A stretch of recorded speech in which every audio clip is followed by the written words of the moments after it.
Catherine Lawson stared at her phone for the 5th time in under a minute. No new messages.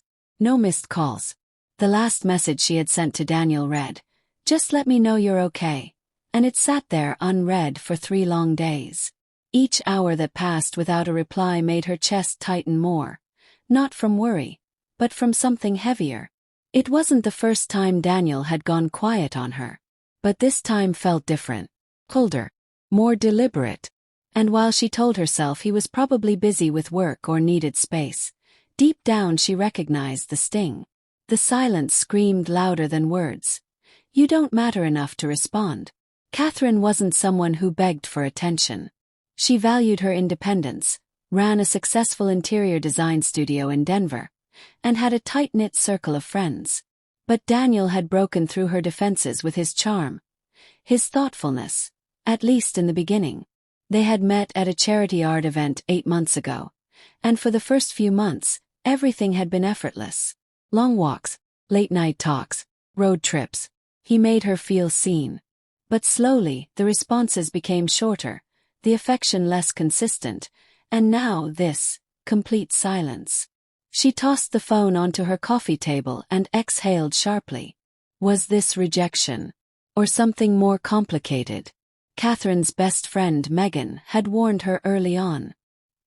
He's emotionally unpredictable. Kath, guys like that know how to show up when it's easy, but when it gets real, they vanish.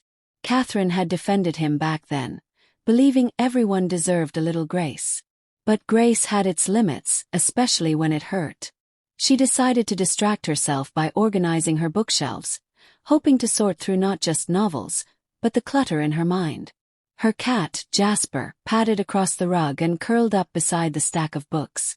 She ran her hand through his fur, grateful for at least one being that never gave her the cold shoulder. Later that evening, she joined Megan for dinner at a cozy downtown diner. The aroma of sizzling burgers and fresh fries welcomed them as they slid into a booth. "You look like you haven't slept," Megan said bluntly, sipping her iced tea. "I haven't. 3 days. Not a word." Megan gave her a knowing look. "Then why are you still giving him space? You've given him half the galaxy." Catherine laughed quietly. "Because I keep thinking maybe I misread things. Maybe he's going through something. You're not his therapist, Kath. You're supposed to be his partner." Catherine nodded, stabbing at her salad. "It's not just about him ignoring me. It's what it's doing to me. This feeling, like I'm not enough. Like I've been silently rejected." Megan leaned in. "Being ignored is a kind of rejection. But sometimes, Kath, it's not really about you at all. It's about who they are. And who they aren't ready to be." That stuck with Catherine all night. When she got home, she sat on her balcony wrapped in a blanket, staring out at the Denver skyline. Her phone buzzed. For a split second, her heart jumped, but it was only a work email. She pulled up the last message again. "Just let me know you're okay." It was still unread. Finally, she wrote a note in her journal. Sometimes silence isn't absence, it's avoidance. And maybe it's not me he's rejecting, but the parts of himself he doesn't want to face.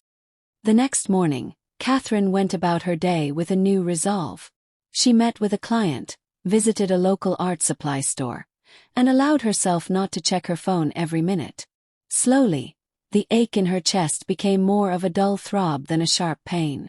3 days turned into 5. Then a week. On the 8th day, Daniel texted. "Daniel, sorry I disappeared. Needed some time. Things have been rough." Catherine stared at the message, a wave of conflicting emotions flooding her. Relief, frustration, confusion, and surprisingly, clarity. She didn't respond right away. She walked into her living room, made a cup of tea, and sat by the window. The city moved as it always had, indifferent to her heartbreak. And in that moment she realized something profound. It wasn't about whether Daniel reached out. It was about what she tolerated. Silence had taught her what words never could. How someone values you isn't in the grand gestures, but in their consistency. When she finally replied, it wasn't an invitation to reconnect. It was closure. "Catherine, I'm glad you're okay. I needed to know that. But I also needed to feel like I mattered." Your silence told me otherwise. Take care, Daniel. And that was it. She didn't expect a response, and none came. But she didn't need it.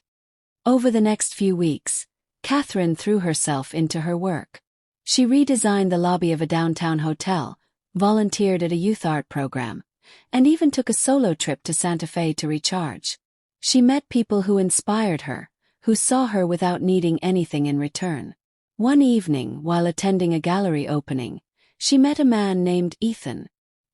He was quiet but intentional, a photographer who captured candid human moments. Grief, joy, longing, love.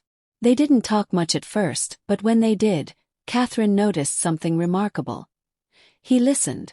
Not the kind of listening where someone waits for their turn to speak, but real listening. Present. Engaged. She found herself drawn to him not because he filled a void, but because he didn't create one. Over time they grew close. Ethan wasn't perfect, but he was there. If he needed space, he communicated it. If he was overwhelmed, he said so. And in return, Catherine offered him the same honesty. There were no games, no disappearing acts. Months passed, and Catherine found herself laughing more, worrying less. She didn't flinch when Ethan didn't reply to a text in 5 minutes. She trusted the rhythm of their connection. She trusted herself. And one night, as they walked through the city lights, hand in hand, Ethan said something that stayed with her. You know, sometimes being ignored doesn't mean you weren't enough. Sometimes it means the other person wasn't ready to meet you where you stood. Catherine smiled. I used to think silence was the worst kind of rejection. Now I think it's a redirection. The pain Catherine had felt that week Daniel disappeared wasn't invalid. It was real.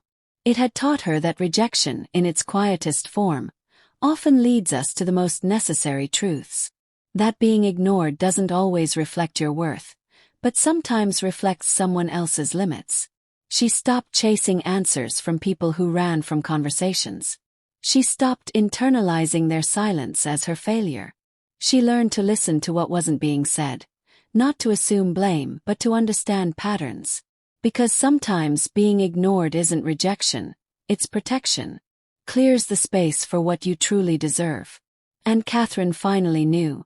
What she deserved was never silence. It was presence, connection, and peace.